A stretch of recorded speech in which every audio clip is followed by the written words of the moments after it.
Let me preface my comments by saying that there are, I don't know how many, but some eminent political and legal figures who'll disagree with what I'm about to say. But as you know, on this program, we tolerate disagreement. Penny Wong, I believe, has done an excellent job so far in a very difficult international environment in the portfolio of foreign affairs. However, there is always an however. On Monday night, Penny Wong said, and I quote, "The former government made the decision to recognise West Jerusalem as the capital of Israel. No decision to change that has been made by the government," unquote. In what can only be described as a clumsy and unacceptable handling of the issue, the overturning of the Morrison government's decision to recognise West Jerusalem as the capital of Israel was published on the Department of Foreign Affairs and Trade website when no such decision had been made. In fact, the government denied any decision to change had been made. Repeating, Penny Wong, Monday night. The former government made the decision to recognise West Jerusalem as the capital of Israel. No decision to change that has been made by the government, unquote.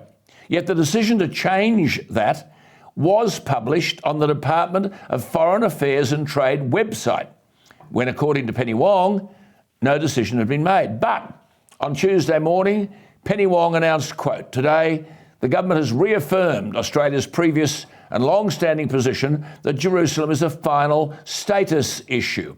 That just means after peace between Israel and Palestine is determined and all that's divvied up, then we'll decide.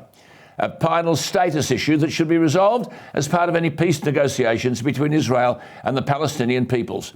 This reverses the Morrison government's recognition of West Jerusalem as the capital of Israel, unquote. In other words, the Minister for Foreign Affairs is retrospectively validating a previous post on the website of the Department of Foreign Affairs and Trade, which prompts the question, who's running the joint?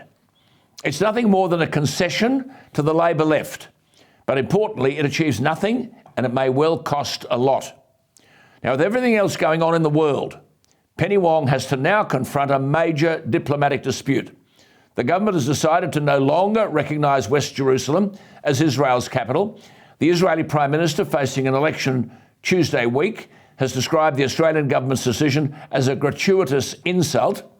Well, an insult, all right, to a key economic and strategic ally of Australia. And remember, an ally whose intelligence sharing with Australia has prevented at least one terrorist attack against Australians that we know about. What's more, it coincided with an official Jewish religious holiday. And I repeat, only hours after the government had insisted Australia's position on West Jerusalem had not changed. Penny Wong has done a very good job in difficult circumstances. This is unlike her. Have the weights been placed on her?